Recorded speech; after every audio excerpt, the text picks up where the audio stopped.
প্রিয় শিক্ষার্থীরা, আসসালামু আলাইকুম। আশা করি সবাই ভালো আছো, সুস্থ আছো, নিরাপদে আছো।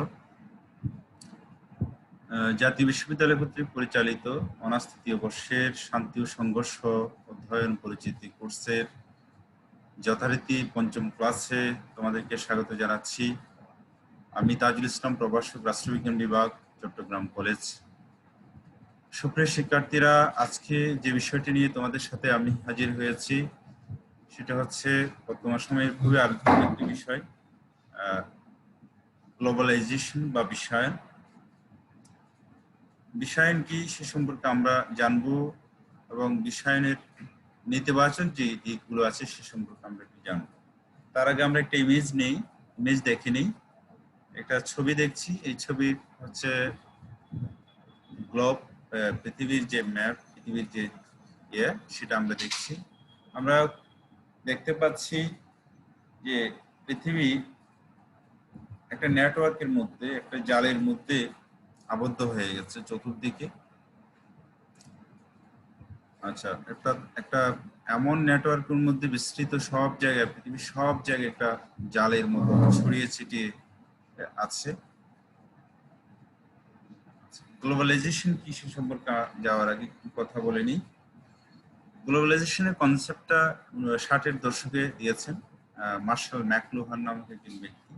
যখন দ্বিতীয় বিশ্বযুদ্ধোত্তর অনেকগুলো পরিবেশ যখন স্বাধীনতা লাভ করেছে এবং পশ্চিমা শক্তির যে প্রভাব ছিল, পরিবেশিক শক্তির যে প্রভাব ছিল, সেই শক্তি আস্তে আস্তে যখন ম্রিয়মাণ হচ্ছে, তখন এই পশ্চিমা রাজনীতিবিদরা, পশ্চিমা যারা রাষ্ট্র চিন্তাবিদ, তারা চিন্তায় পড়ে গেলেন যে অদূর ভবিষ্যতে হয়তো উন্নত রাষ্ট্রগুলোর যে প্রভাব, সে প্রভাব দ্বিতীয় বিশ্বের বা নব্য স্বাধীনতাকামী রাষ্ট্রের উপর, উন্নত রাষ্ট্রগুলোর যে প্রভাব, সেটা হয়তো অদূর ভবিষ্যতে আর থাকবে না। তো স্বাভাবিকভাবে তারা খুব চিন্তায় পড়ে গেলেন কিভাবে তাদের যে প্রভাব, সেই প্রভাব কিভাবে টিকিয়ে রাখা যায়। সেই জন্য তারা বিভিন্ন তথ্যের মাধ্যমে তথ্যের আশ্রয় নিল। তাদের চিন্তার ফসল হিসেবে একটা আবিষ্কার করা যায় যে গ্লোবালাইজেশন বা বিশ্বায়ন তাদের চিন্তারই ফসল। এটা 60-এর দশকে শুরু হয়। এটার মূল উদ্দেশ্য হচ্ছে উপনিবেশ উত্তর, অর্থাৎ দ্বিতীয় বিশ্বযুদ্ধোত্তর যে সমস্ত নব্য রাষ্ট্রগুলো স্বাধীন হয়েছে, সেই স্বাধীন রাষ্ট্রগুলোর উপর উন্নত রাষ্ট্রগুলোর যে প্রভাব, সেই প্রভাব জিয়ে রাখা, টিকিয়ে রাখা। তাহলে এখন আমরা জানবো গ্লোবালাইজেশনটা কি। বিশ্বায়ন হচ্ছে এমন একটি প্রক্রিয়া যার মাধ্যমে পুঁজি, শ্রম, প্রযুক্তি এবং সংস্কৃতির অবাধ প্রবাহ, আমরা আর একটু সহজ করে বলা যায় বিশ্বব্যাপী পুঁজি, প্রযুক্তি, শ্রম এবং সংস্কৃতির যে অবাধ প্রবাহ, সেটাকে আমরা বিশ্বায়ন বলতে পারি। এখন প্রত্যেক মানুষ যেরকম জাতিরাষ্ট্রের নাগরিক, প্রত্যেক মানুষের যেমন একটা জাতিরাষ্ট্রের নাগরিকতা আছে, যেমন আমাদের বাংলাদেশি, কেউ ইন্ডিয়ান, কেউ পাকিস্তানি, এরকম জাতিরাষ্ট্রের যেরকম নাগরিক, তেমনি ভাবে এখন আমরা এই বিশ্বায়নের এই যুগে আমরা গ্লোবালি সারা বিশ্বের নাগরিক। তো আমার যদি যোগ্যতা থাকে, আমার যদি এডুকেশনাল কোয়ালিফিকেশন থাকে, আমি বাংলাদেশে যেরকম আমার কর্মসংস্থান আছে, ঠিক তেমনি ভাবে সারা বিশ্বে আমার জন্য উন্মুক্ত, অর্থাৎ যেটাকে বাউন্ডারিলেস ওয়ার্ল্ড বলা হচ্ছে, গ্লোবাল ভিলেজ। আমরা এখন বিশ্ব এখন একটা গ্লোবাল ভিলেজের মধ্যে আছে, একটা গ্রামের মধ্যে আছে। প্রযুক্তিগত দিক থেকে, শিক্ষার দিক থেকে যারা এগিয়ে আছে, পুরো বিশ্বটা তাদের গ্রামের মতোই। আর যারা প্রযুক্তিগত দিক থেকে, শিক্ষার দিক থেকে বা আধুনিক যে টেকনোলজিগুলো আছে সেই দিক থেকে যারা পিছিয়ে, তারা পৃথিবীর যে সমস্ত সুযোগ সুবিধাগুলো আছে সেই সুযোগ সুবিধাগুলো এক্সারসাইজ করতে পারে না, এনজয় করতে পারে না। তাহলে আমরা এখন যাব গ্লোবালাইজেশনের যে সংজ্ঞাটা, সেই সংজ্ঞাটা আমরা পড়লাম, তারপরও আমরা একটু এখানে যা আছে তা একটু দেখে নেই। Globalization is the process of interaction and integrations. এটা একটা মিথস্ক্রিয়া এবং সমন্বয় among the people, জনগোষ্ঠীর মধ্যে, কোম্পানিজ, বিভিন্ন কোম্পানির মধ্যে, and governments, এবং সরকারের মধ্যে, ওয়ার্ল্ড ওয়াইড, বিশ্বব্যাপী বিভিন্ন মানুষের মধ্যে, কোম্পানির মধ্যে এবং সরকারের মধ্যে যে পারস্পরিক সমন্বয়, পারস্পরিক যে মিথস্ক্রিয়া, সেটাকে বিশ্বায়ন বলছি। Globalization has accelerated since the 19th century due to advance in transportations and communications. 19শ শতাব্দী থেকেই এই গ্লোবালাইজেশনের কনসেপ্টটা শুরু হয়েছে, কারণ ট্রান্সপোর্টেশন এবং কমিউনিকেশনের কারণে, পরিবহন এবং যোগাযোগের কারণে বিশ্বব্যাপী এই বিশ্বায়নটা শুরু হয়ে গেছে। This increase in global interaction has caused a growth in international trade and exchange of idea and culture. বিশ্বব্যাপী সংস্কৃতির, বাণিজ্যের যে আদান প্রদান, সে আদান প্রদান গ্লোবালাইজেশনের কারণে হচ্ছে, বেড়ে গেছে। Globalisation is primarily an economic process. এটা প্রথমত একটা অর্থনৈতিক প্রক্রিয়া অফ ইন্টারাকশন, মিথস্ক্রিয়া এন্ড ইন্টিগ্রেশন, সমন্বয়, that is associated with social and cultural aspect, যেটা সংগঠিত হচ্ছে সামাজিক এবং সাংস্কৃতিক আসপেক্ট থেকে, পরিমণ্ডল থেকে। হাওয়ার কনফ্লিক্ট অ্যান্ড ডিপ্লোমেসি, এটার সাথেও আবার নতুন করে যুক্ত হয়েছে সংঘাত এবং কূটনীতি। আর also large part of the history of the globalization, বিশ্বায়নের বিশাল অংশ জুড়ে আছে সংঘাত এবং ডিপ্লোমেসি, কূটনীতি। তাহলে আমরা বিশ্বায়নের একটা সমন্বিত সংজ্ঞা পেলাম, যেটা তোমরা বুঝতে পেরেছো আশা করি। আমরা সামনের দিকে যাই। নেগেটিভ অ্যাসপেক্ট অফ গ্লোবালাইজেশন, বিশ্বায়নের যে সমস্ত নেতিবাচক দিকগুলো আছে, এই নেতিবাচক দিক সেগুলো আমরা এখন দেখবো। বিশ্বায়নের কারণে আমরা কিভাবে ক্ষতিগ্রস্ত হচ্ছি, সেই জিনিসগুলো আমাদের আজকের সুস্পষ্ট হবে। প্রথমত যেটা দেখছি, ইনফেভারেবল টু রিস্ক। এটা যে সমস্ত ধনী রাষ্ট্র আছে, সেই রাষ্ট্রগুলোর জন্য খুবই উপযোগী বিভিন্নভাবে। এই বিশ্বায়নের প্রসেসটা যারা ধনী তাদেরকে আরো ধনী করে দিচ্ছে, যারা দরিদ্র তাদেরকে আরো দরিদ্র করে দিচ্ছে। বিশ্বায়নের মাধ্যমে দ্বিতীয় যে বিষয়টি ঘটছে, যে দ্বিতীয় যে নেতিবাচক দিকটি আমাদের কাছে প্রতিভাত হচ্ছে, দৃষ্টিগোচর হচ্ছে, সেটা হচ্ছে হেটারোজেনিয়াস কালচার, অর্থাৎ সংস্কৃতির অবক্ষয়, সংস্কৃতির যে কি বলে বিলুপ্তি, সেটা বিশ্বায়নের কারণে খুব বেশি পরিমাণে দেখা যাচ্ছে। আমরা এই ইমেজে খেয়াল করলে খুব সহজেই বুঝতে পারবো এই অবক্ষয়টা। এখানে এই ছবিগুলোতে বিভিন্ন পোশাকে বিভিন্ন সংস্কৃতির মানুষ দাঁড়িয়েছে, পোজ দিচ্ছে, এক একজনের পোশাক এক এক রকম। আমি কালচারাল যে হেটারোজেনিয়াস কালচারের যে বিভিন্ন বৈচিত্র্য বা ডাইভার্সিটি অফ যে কালচার, সেটা তুলে ধরার চেষ্টা করেছি। কিন্তু এই বিশ্বায়নের কারণে এখন আমাদের কোনো সুনির্দিষ্ট সংস্কৃতির পরিচয় থাকবে না, শুধু আমাদের নয়, উন্নত বিশ্বের, অনুন্নত বিশ্বের যে রাষ্ট্রগুলো আছে, যে রাষ্ট্রগুলো উন্নয়নশীল রাষ্ট্র, তৃতীয় বিশ্বের রাষ্ট্র, গরিব রাষ্ট্র, যে রাষ্ট্রগুলোতে এখনো ইকোনমিক ভাবে এখনো ডিপেন্ডেন্ট নয়, একেবারে স্বাধীন নয়, নির্ভরশীল নয়, অন্যের উপর ইকোনমি, যাদের ইকোনমি এখনো নির্ভরশীল, সেই রাষ্ট্রগুলোর সংস্কৃতিগত যে স্বকীয়তা, সেটা আর টিকে থাকবে না, সেটা আর অটুট থাকবে না বিশ্বায়নের কারণে। কেন থাকবে না? সংস্কৃতিগত যে স্বকীয়তা, সেটা টিকে না থাকার অন্যতম কারণ হচ্ছে আকার সংস্কৃতি। বিশ্বায়নের মাধ্যমে পশ্চিমা যে কালচার, পশ্চিমা বিভিন্ন চ্যানেল, যে রাষ্ট্রগুলোর সংস্কৃতি উন্নত, এবং যে আমরা সবাই যে সমস্ত রাষ্ট্রগুলো ইউরোপিয়ান স্বাধীনতা লাভ করেছে উপনিবেশিক শক্তির কাছ থেকে, তারা কম বেশি সবাই পশ্চিমা প্যাটার্নকে, পশ্চিমা যে ফ্যাশন, সে ফ্যাশনকে অনুকরণ করে। ফলশ্রুতিতে আমাদের যে দেশীয় সংস্কৃতি, সেটা একেবারেই ক্রমান্বয়ে বিলুপ্তির দিকে যাচ্ছে।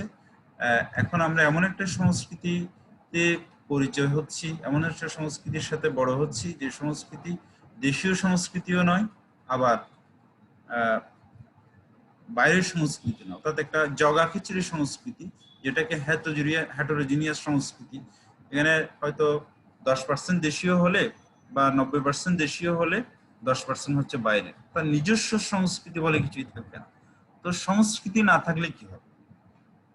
সংস্কৃতি যদি একটা জাতির সাংস্কৃতিক পরিচয় যদি না থাকে, সাংস্কৃতিক যে পরিচিতি সেটা যদি না থাকে, তাহলে সেই জাতির জাতিসত্তা আস্তে আস্তে বিলুপ্তির দিকে চলে যাবে এবং একটা সময়ে গিয়ে তারা নিজেদেরকে অন্য সম্প্রদায় থেকে, অন্য জাত থেকে ডিফারেন্সিয়েট করতে পারবে না, আলাদা করতে পারবে না। সেজন্য সংস্কৃতিগত যে পরিচয় সেটা হচ্ছে সবচেয়ে বড় পরিচয়। আমি একটা উদাহরণ দিলে সবচেয়ে সহজে তোমাদের বুঝে আসবে যে 1947 সালে আমরা ধর্মীয় পরিচয়ে ভারত পাকিস্তান দুটো রাষ্ট্র পেয়েছিলাম। ওই ভারত পাকিস্তান রাষ্ট্রের মধ্যে আমরা পাকিস্তানের মধ্যে ছিলাম 1947 সালে। তাহলে আমরা ধর্মীয় পরিচয়ে 1947 সালে পাকিস্তান নামক একটা স্বাধীন রাষ্ট্র পেয়েছিলাম, কিন্তু ধর্মীয় পরিচয় সবার ঊর্ধ্বে না হওয়ার কারণে বা ধর্মীয় পরিচয় গুরুত্বপূর্ণ না হওয়ার কারণে 1971 সালে এসে বিভিন্ন ধরনের শোষণ বঞ্চনার কারণে 1971 সালে এসে সাংস্কৃতিক পরিচয়ে আমরা বাঙালি, আমাদের পোশাক আশাক অন্য, আমাদের খাদ্যাভ্যাস অন্যরকম, আমাদের জীবন চরিত্র অন্যরকম, আমাদের যে কাস্টমস গুলো আছে সেগুলো অন্যরকম, সবকিছু মিলে আমাদের যে একটা নিজস্ব পরিচিতি আছে সেটা হচ্ছে আমাদের সাংস্কৃতিক পরিচিতি। এই পরিচিতির কারণে অর্থাৎ সাংস্কৃতিগত বৈচিত্র্যতার কারণে আমরা 1947 সালে পাকিস্তানের সাথে ধর্মীয় পরিচয় যুক্ত হলেও, এক থাকলেও, সাংস্কৃতিগত বৈচিত্র্যতার কারণে 1971 সালে এসে আমরা পাকিস্তান থেকে আলাদা হয়ে গিয়েছি। তার মানে একটা ভূখণ্ডের স্বাধীন হওয়ার জন্য, স্বাধীনতা লাভের জন্য সবচেয়ে বড় যে জিনিসটা দরকার সেটা হচ্ছে সাংস্কৃতিকগত পরিচয়। স্বাধীনতা লাভের জন্য যেরকম দরকার, ঠিক তেমনি ভাবে স্বাধীনতা টিকে রাখার জন্য, স্বাধীন সত্তা বজায় রাখার জন্য সাংস্কৃতিগত পরিচয়টা খুবই গুরুত্বপূর্ণ। এই বিশ্বায়নের কারণে আমাদের যে সাংস্কৃতিগত স্বাতন্ত্রিকতা, সাংস্কৃতিগত যে কি বলে বৈচিত্র্যতা, সেটা আস্তে আস্তে ক্রমান্বয়ে হ্রাস পেয়ে যাচ্ছে। কি হবে, একটা সময়ে গিয়ে আজ থেকে হয়তো 200 বছর 300 বছর পরে গিয়ে আমাদের আর সাংস্কৃতিক যে পরিচয় সেটা আমরা ভুলে যাব। হ্যাঁ, ফলশ্রুতিতে সাংস্কৃতিকগত পরিচয় ভুলে গেলে আমাদের রাষ্ট্রীয় পরিচয়ও আমাদের আর থাকবে না। যাই হোক, এই কালচারাল কি বলে এই বিশ্বায়নের কারণেই এই সবচেয়ে বড় নেগেটিভ দিক হচ্ছে এটা। তারপর যে ইমেজটা তোমরা এখানে দেখছো, অনেকগুলো কোম্পানির নাম, গুগল আছে, স্যামসাং আছে, আরো অনেকগুলো কোম্পানি আছে, কোকাকোলা আছে, বিভিন্ন কোম্পানির নাম আছে। এগুলো মাল্টিন্যাশনাল কোম্পানি। আচ্ছা, মাল্টিন্যাশনাল কোম্পানি, এখানে জিনিসটা হবে ডমিনেন্স অফ মাল্টিন্যাশনাল কোম্পানি। অর্থাৎ মাল্টিন্যাশনাল কোম্পানির যে প্রভাব সেটা বিশ্বায়নের পরে চরম আকার ধারণ করেছে।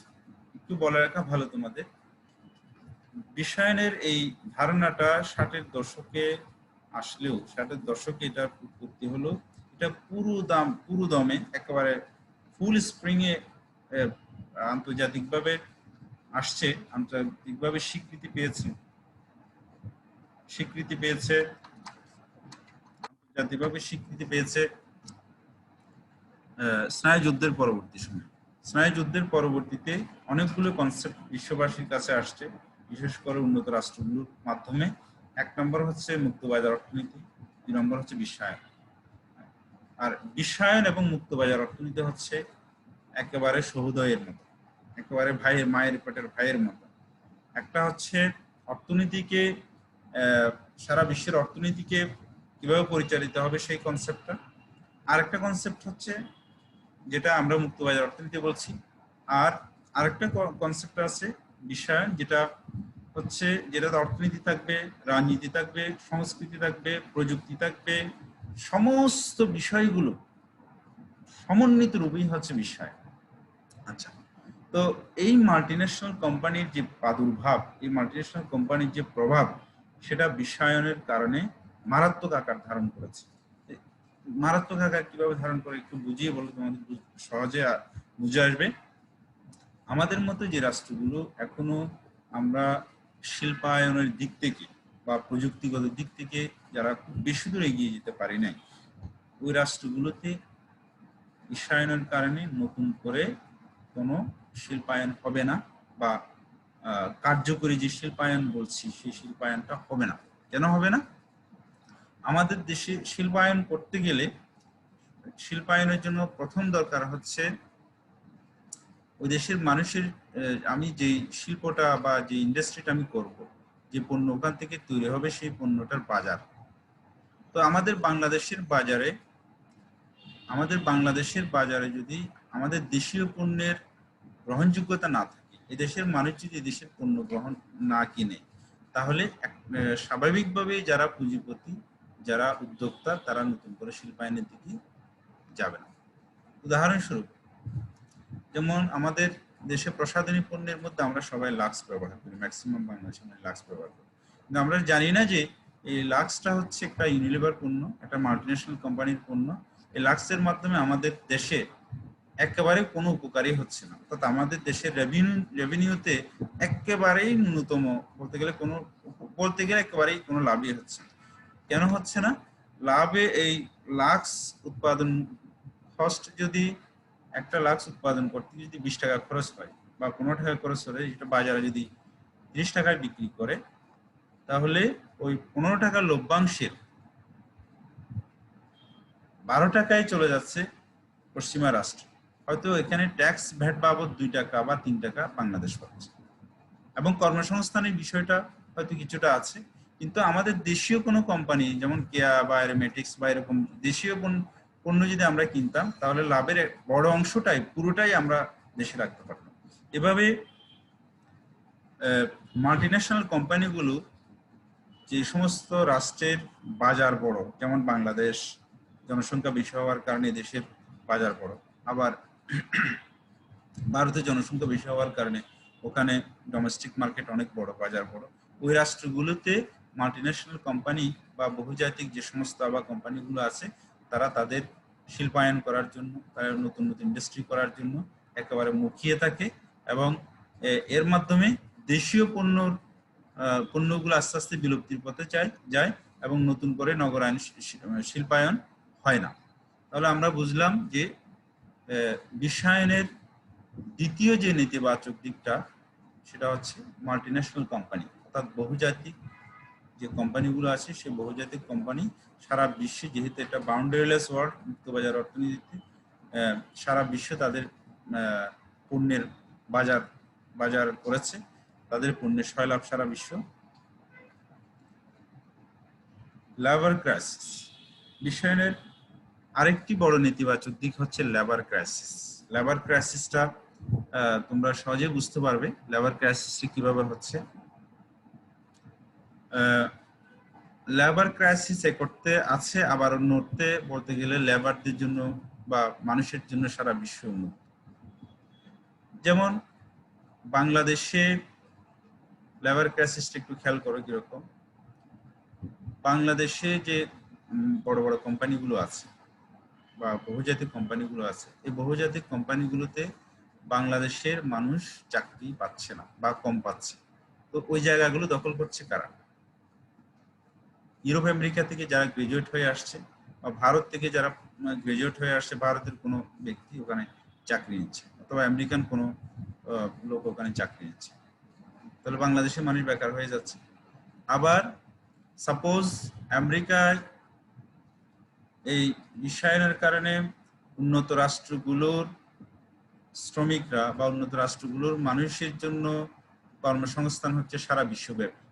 আর যে সমস্ত রাষ্ট্রগুলোর প্রযুক্তিগত দিক থেকে, পড়াশোনার দিক থেকে পিছিয়ে, সেই রাষ্ট্রগুলোর কর্মসংস্থান একেবারেই সংকীর্ণ হয়ে যাচ্ছে।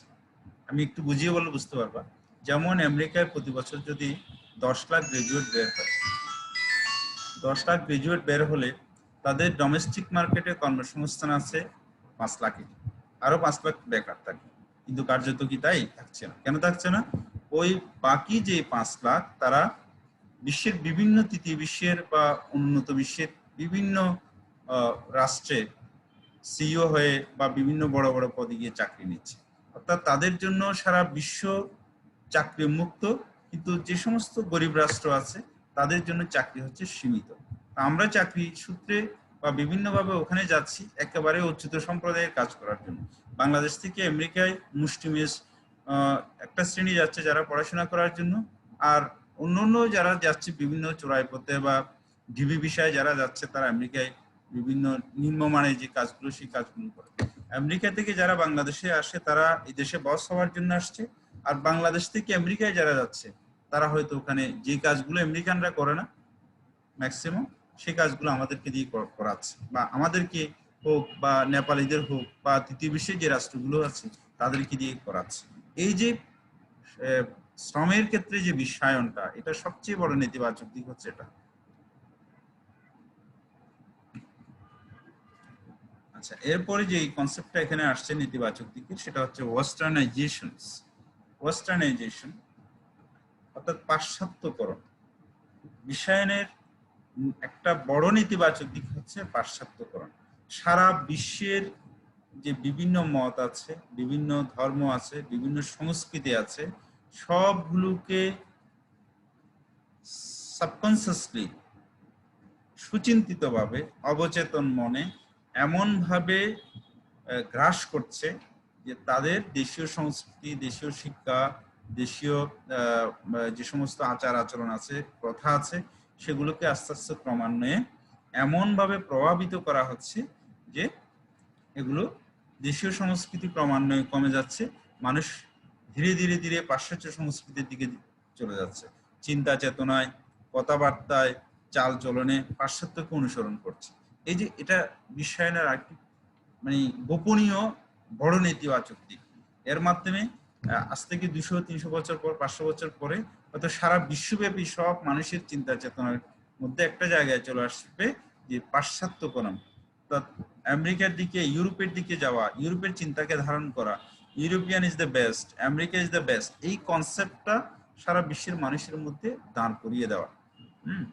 এটা বিশ্বায়নের আরেকটি বড় নেতিবাচক দিক। অর্থাৎ আমরা যে মেকিয়েভেলি জাতি রাষ্ট্রের যে কনসেপ্ট দিয়েছিল, সেই কনসেপ্ট থেকে একেবারেই বেরিয়ে যাচ্ছি বিভিন্নভাবে, বিশেষ করে ওয়েস্টার্ন কান্ট্রিগুলোর মাধ্যমে আমাদের জাতি রাষ্ট্রের যে পরিচয় সেটা ক্রমান্বয়ে ভুলে গিয়ে আমরা একটা ওই কাগুজে জাতি রাষ্ট্রের মতো, আসলে যেটা জাতীয়তাবাদ যে কনসেপ্টটা সেটা হয়ে যাবে হালকা, সেটার গভীরতা থাকবে না, সেটার কোনো স্ট্রেংথ থাকবে না, শক্তি থাকবে না। আমরা ক্রমান্বয়ে পাশ্চাত্যকরণের দিকে চলে যাব। যেমন আমরা একটু উদাহরণ দিলে তোমরা সহজে বুঝতে পারবে। আমাদের দেশে যারা গ্রামে বসবাস করে, যারা কম শিক্ষিত, তাদের মধ্যে দেশটাকে যতটা ভালোবাসার বা দেশটাকে যতটা লালন করার, ডিজার্ভ করার চেতনা আছে, যারা ইংলিশ মিডিয়ামে পড়ে বা পাশ্চাত্য যারা জ্ঞান বিজ্ঞানে বা কি বলবো, যেটা পাশ্চাত্য সংস্কৃতির কাছাকাছি গিয়েছে, যাদের মধ্যে বাংলাদেশেও বাড়ি আছে, যাদের আমেরিকাও যাদের বাড়ি আছে সেকেন্ড ভূমি হিসাবে, স্বাভাবিকভাবে তাদের মধ্যে বাংলাদেশের প্রতি যে টানটা, যে দেশপ্রেমটা, দেশাত্মবোধটা, সেটা কমে যাবে। কেন?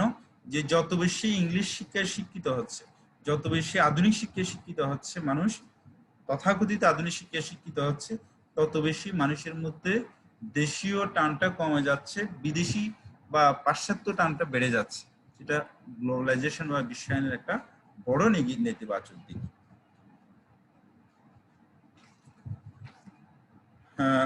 শিক্ষার্থীরা, আমরা এরপরে যেটা দেখছি সেটা হচ্ছে ম্যাসিভ ডিসক্রিমিনেশন, ব্যাপক বৈষম্য, চরম বৈষম্য যাকে বলে, ব্যাপক বৈষম্য আছে। এই বৈষম্যটা তোমাদেরকে আমি একটু বুঝিয়ে বলে তোমরা বুঝতে পারবে কি ধরনের বৈষম্যের মধ্যে আমরা বিশ্বায়নের কারণে কি বৈষম্য শিকার হচ্ছে। বিশ্বায়নে বলা হচ্ছে গ্লোবাল ভিলেজ এবং বাউন্ডারিলেস মার্কেট, বাউন্ডারিলেস ওয়ার্ল্ড। সারা বিশ্ব একটা ইয়ার মধ্যে চলে আসছে, একটা গ্রামের মধ্যে চলে আসছে।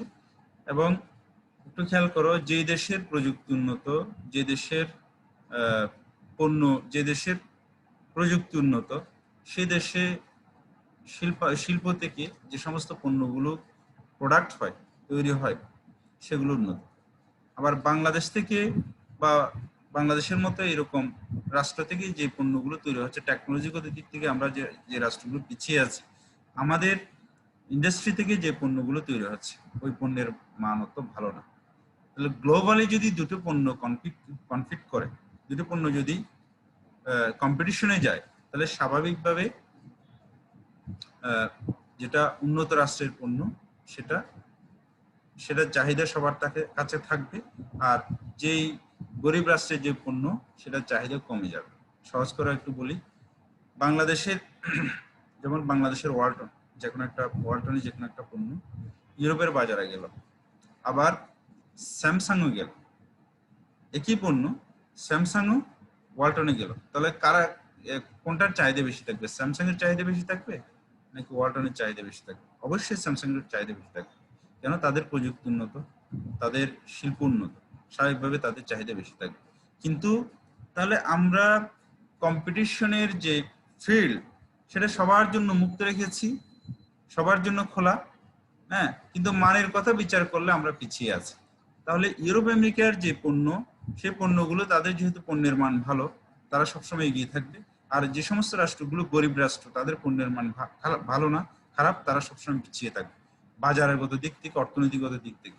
তাহলে এটা একটা বিশাল প্রশ্ন। আর একটু সহজ করে বললে একটু খেয়াল করো, ইউরোপ আমেরিকার উন্নত রাষ্ট্রগুলো, যে রাষ্ট্রগুলো উন্নত রাষ্ট্র, সেই রাষ্ট্রগুলো কম্পিটিশনের অনেক দূর এগিয়ে গেছে।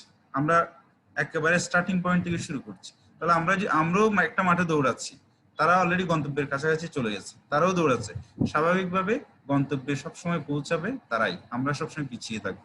বিষয়টা হচ্ছে অনেকটা এরকম।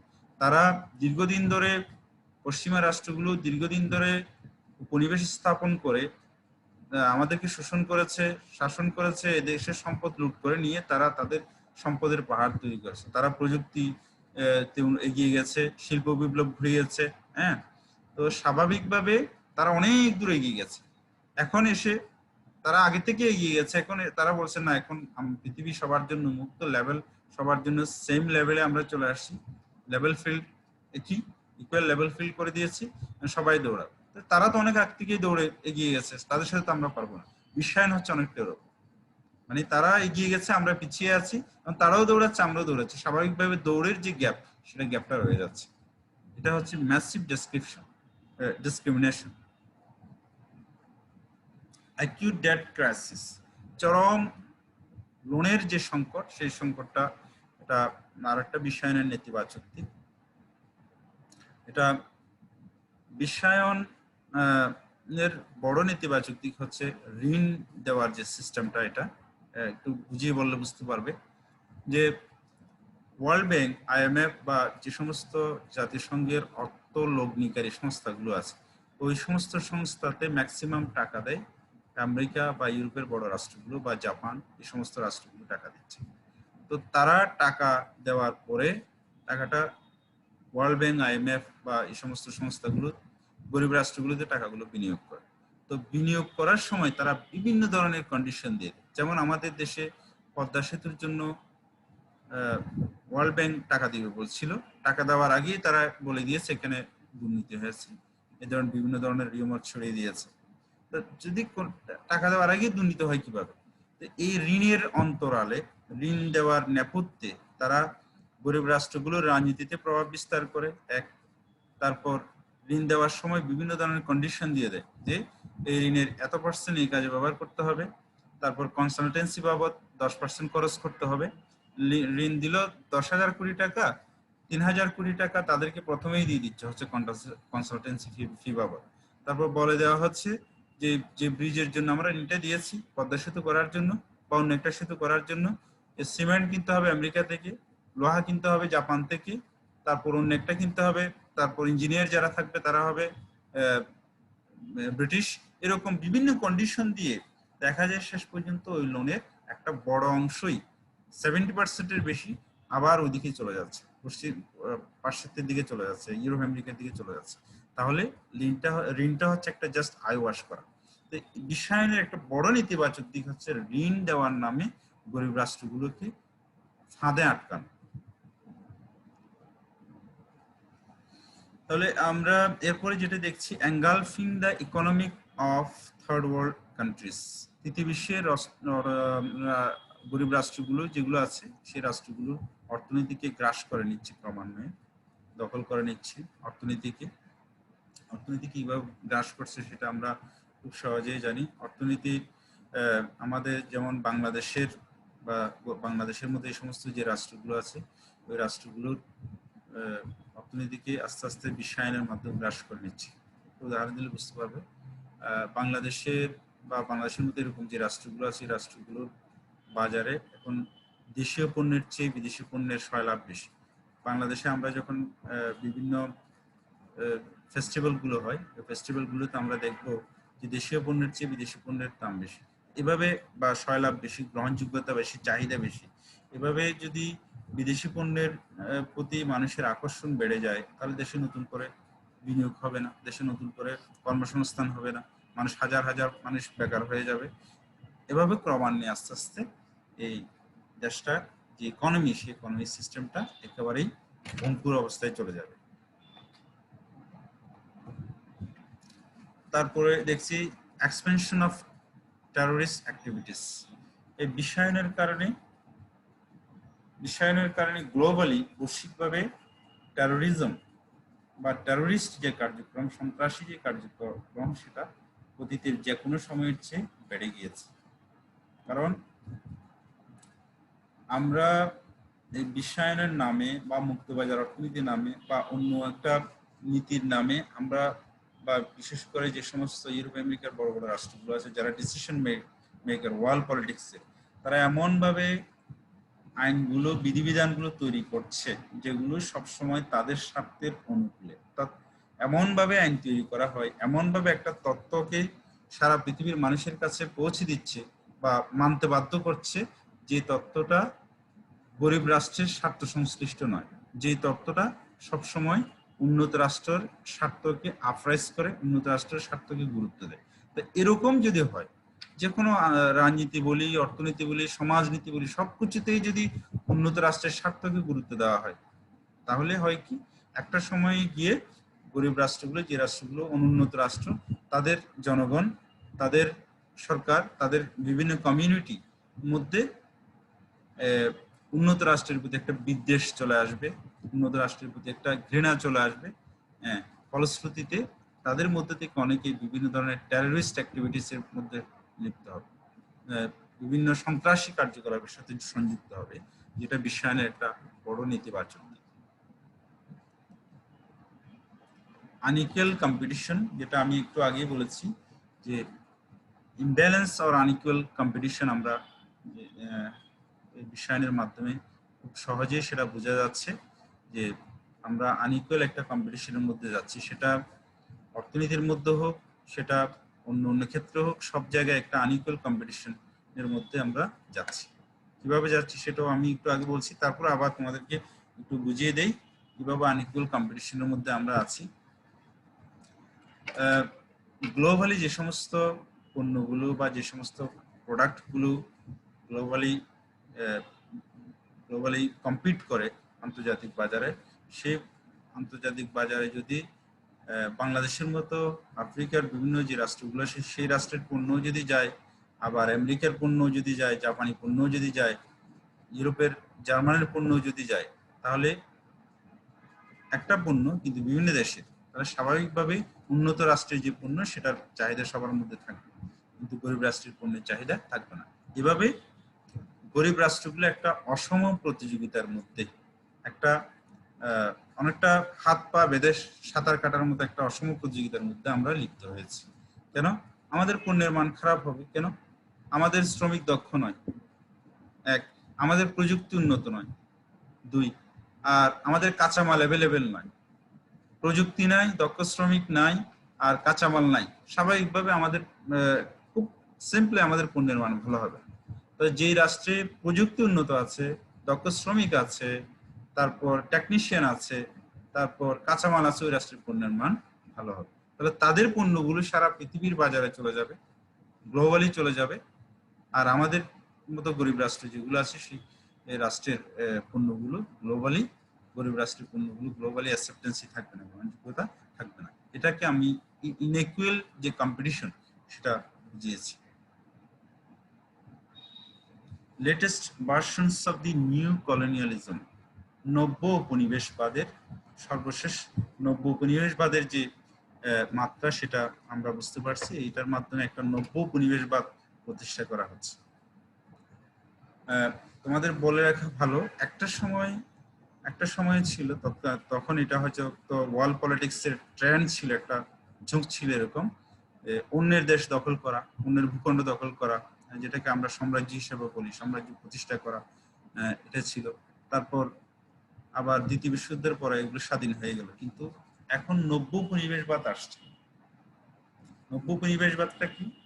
অন্যের দেশ দখল করা, অন্যের ভূখণ্ড দখল করা এবং ওই মানুষগুলোকে দেখভাল করা, তাদেরকে শাসন শোষণ করা, এটা যেমন কঠিন কাজ এবং দুর্নামের কাজও বটে। কিন্তু এখন কোনো এমন প্রযুক্তি, জ্ঞান বিজ্ঞানে যে রাষ্ট্রগুলো উন্নত হয়ে গেছে, তারা এমনভাবে মেকানিজম তৈরি করছে, এমনভাবে তাদের রাজনীতির খেলা খেলছে, যেটার মাধ্যমে অনুন্নত রাষ্ট্রগুলোর বা উন্নয়নশীল রাষ্ট্রগুলোর বাজার দখল করা যাচ্ছে। বাজার দখল করতে পারলে সবকিছু চলে আসে। কান টানলে যেরকম মাথা আসে, ঠিক তেমনি ভাবে বাজার দখল করলে ওই দেশের সমস্ত কিছু চলে আসে। ও দেশের রাজনীতিকে প্রভাবিত করা যায়, ও দেশের অর্থনীতিকে প্রভাবিত করা যায়, ও দেশের সংস্কৃতিকে প্রভাবিত করা যায়। এটা হচ্ছে নব্য উপনিবেশবাদ। অন্য দেশ সরাসরি অন্য দেশের ভূখণ্ডে হানা না দিয়ে, ভূখণ্ড দখল না করে, তাদের বাজার দখল করা, তাদের সংস্কৃতিতে আগ্রাসন চালানো, তাদের রাজনীতিতে ইন্টারভেনশন করা, এই কাজগুলো হচ্ছে নব্য উপনিবেশবাদের লক্ষ্য। তারপর নিউ ইম্পেরিয়ালিজম, যেটা আমি একটু আগে নব্য সাম্রাজ্যবাদ আসছে। নব্য সাম্রাজ্যবাদটা আমরা একটু খেয়াল করলে বুঝতে পারবো। মধ্যপ্রাচ্যের মধ্যে এটা অলরেডি চলেই আসছে। মধ্যপ্রাচ্যের সিরিয়া, ইয়েমেন, তারপর লিবিয়া, এই সমস্ত ইরাক, আফগানিস্তান, এই সমস্ত রাষ্ট্রগুলো অলরেডি অনেকদিন দখল করে রেখেছিল আমেরিকা এবং তার মিত্ররা। সুতরাং এটা নব্য সাম্রাজ্যবাদের একটা বড় রূপ, সাম্রাজ্য বিস্তারের একটা বড় উদাহরণ। তারপরে সর্বশেষ আমরা চলে আসছি কনক্লুশনে। তাহলে আমরা যেটা আমাদের কাছে স্পষ্ট হয়েছে সেটা হচ্ছে যে বর্তমান বিশ্বে বিশ্বায়নের মাধ্যমে সবচেয়ে বেশি উপকৃত হচ্ছে উন্নত রাষ্ট্রগুলো। আমরা যারা অনুন্নত রাষ্ট্র, আমাদের তৃতীয় বিশ্বের যে সমস্ত রাষ্ট্রগুলো আছে বা তৃতীয় বিশ্বের যে সমস্ত রাষ্ট্রগুলো আছে, সেই রাষ্ট্রগুলো এই বিশ্বায়নের যে সুফল, সেই সুফল থেকে আমরা বঞ্চিত হচ্ছি। এবং বিশ্বায়নের এই মাত্রাটা আমাদের জীবন প্রণালীতে, জীবনযাপনে এমন বৈচিত্র্যতা এনেছে, একটা সময় গিয়ে আমাদের মধ্যে যে স্বকীয়তা বোধ, স্বাতন্ত্রিকতা বোধ, সেগুলো একসময় একেবারে বিলীন হয়ে যাবে। তারপরেও একটা পজিটিভ দিক হচ্ছে এটাই, একটা ইতিবাচক দিক হচ্ছে আমরা একটা যেহেতু প্রতিযোগিতায় আমরা মত্ত হয়েছি, প্রতিযোগিতায় যেহেতু অংশগ্রহণ করেছি, আমাদের মধ্যে একটা ট্রেন্ড থাকবে, একটা ঝোঁক থাকবে ভালো করার।